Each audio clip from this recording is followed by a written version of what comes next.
All right, today we're going to talk about a really powerful idea for finding a sense of inner calm and, real clarity. It's an idea that comes from the work of Emilie Cady.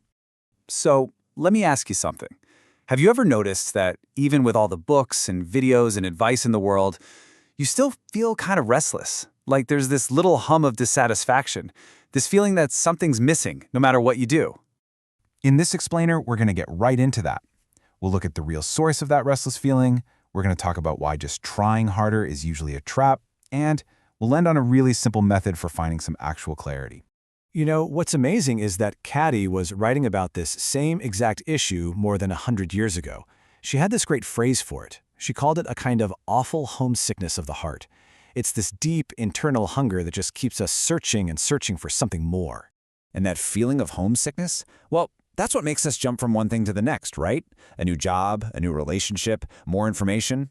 Always hoping that the next thing will finally make us feel settled and at peace. But here's the catch Cady pointed out. You can't fix an internal hunger with external things. Okay, so if the answer isn't out there, then where is it?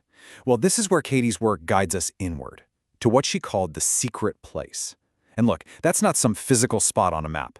It's actually a state of mind that every single one of us can get to. So what is this secret place? Cady described it as a meeting point, a place where your core self and your busy, conscious mind can actually connect. I mean, in today's terms, just think of it as a quiet inner space, where all the noise from the outside world finally fades out and you can hear what you really think. And here's the most important part, really. This is a totally personal, internal experience. No teacher, no book, no video can take you there. You're the only one who has the key. The path is inside you. Now, this is where it gets a little tricky. Here's the paradox. The biggest thing that stops us from finding this inner peace is, well, it's our own desperate effort to find it. Our frantic striving is the very thing that gets in the way. So you've really got two completely different approaches here. On one side, you have frantic effort. Cady called it running from teacher to teacher, just trying to think your way into a solution. On the other side, you have receptive stillness. And that's just the simple act of pulling back, getting quiet, and, well, allowing the insight to show up on its own. So if pushing and striving doesn't work, what does? It really boils down to two simple but incredibly powerful keys: stillness and trust. The first key is something she called abiding. Now, I know that's kind of an old-fashioned word, but it doesn't mean just sitting around doing nothing. It's actually an active state of quiet observation. It's making the choice to just be still and listen to what's going on inside you without judging it or trying to fix it right away. The second key is expectation, which is really just another word for trust.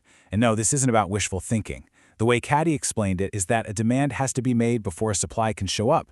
So by creating that quiet, receptive space inside, you're basically making a demand for clarity and then trusting that the supply, the answer you need, will actually come. Okay, so this all sounds great in theory, but how do we actually do this? How does this apply to our real, messy, everyday lives? Let's take a look.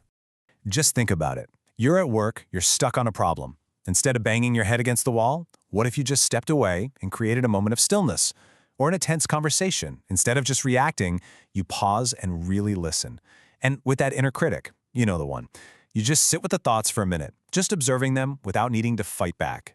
This can feel like a big shift, I know, but the beauty of it is that this isn't about some complicated new system you have to learn. It really just comes down to one single repeatable practice that you can do anytime, anywhere.